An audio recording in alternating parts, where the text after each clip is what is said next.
Most people heal through medicine, through time, through the body's slow instinct to repair itself. But a small number of near death experiencers return with something else, not a cure, not a power, a presence, a warmth in their hands, a steadiness in their touch, a calm that seems to move outward into pain, into fear, into the places that ache quietly. Breathing eases, muscles soften, the moment slows. It's subtle, gentle, but unmistakable. Tonight we explore the experiencers whose hands feel like the other side left a trace behind. I'm Candy, and this is Half Haunted Chronicles. Across cultures and centuries, people have spoken of healing hands, not as a spectacle, but as comfort. Near death researchers are noticing a familiar pattern. Some experiencers return with a presence that affects others physically, lowering agitation, steadying breath, softening pain. Not magic, not ritual, not something they can turn on or off, just a consistent, calming influence. Experiencers describe it as my hands warm when someone is hurting. I don't heal, something passes through me. When I touch people, they feel safe. It's like the light stayed in my palms. Hospitals notice it, families notice it, strangers feel it without explanation. Tonight's stories come from those whose hands remembered where they almost stayed. Healing doesn't always come from training or intention. Sometimes it comes from memory, from a place that the body hasn't forgotten. And these are the hands that remembered how to help them. The woman whose hands warmed on their own. Laura nearly died from a postpartum hemorrhage. Before her NDE, she always had cold hands, poor circulation, no warmth to spare. Afterwards, her palms heated whenever someone near her was distressed. During her sister's panic attack, Laura hugged her instinctively. The warmth spread slow and steady across her sister's back. The shaking stopped. The breathing evened out.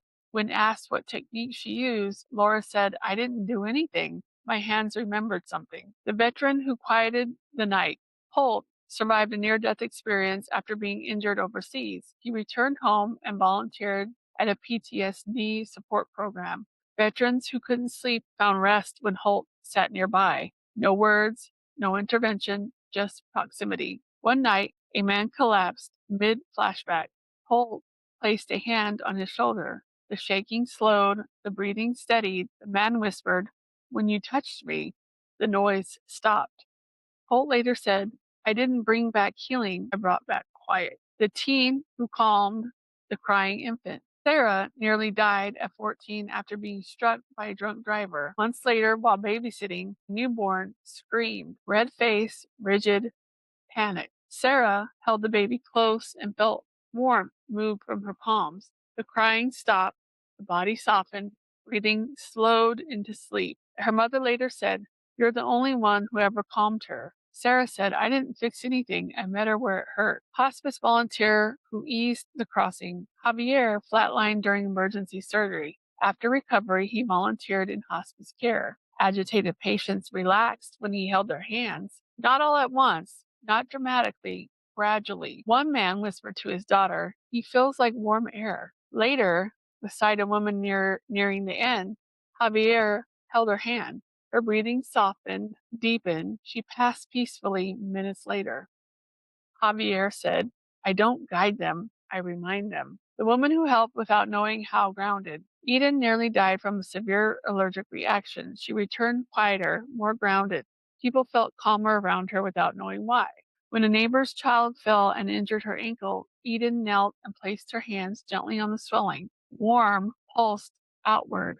The swelling eased, not gone, but visibly reduced. Eden later said, I think I didn't come back alone. This episode stays with me because healing doesn't announce itself. It arrives quietly. Near-death experiencers don't call themselves healers. They don't chase the role.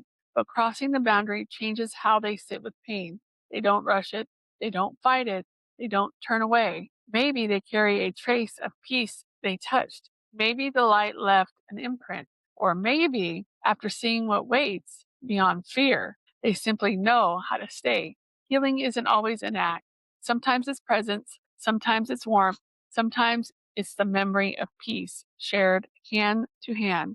Tonight, we explore the gentle, unsettling, healing presence of some experiencers carrying back with them. Next episode, we step into stranger territory when experiencers report changes in their senses, hearing what shouldn't be heard, seeing what isn't visible, and perceiving subtle layers of reality most people pass through unaware. Until then, stay curious and always, always stay haunted.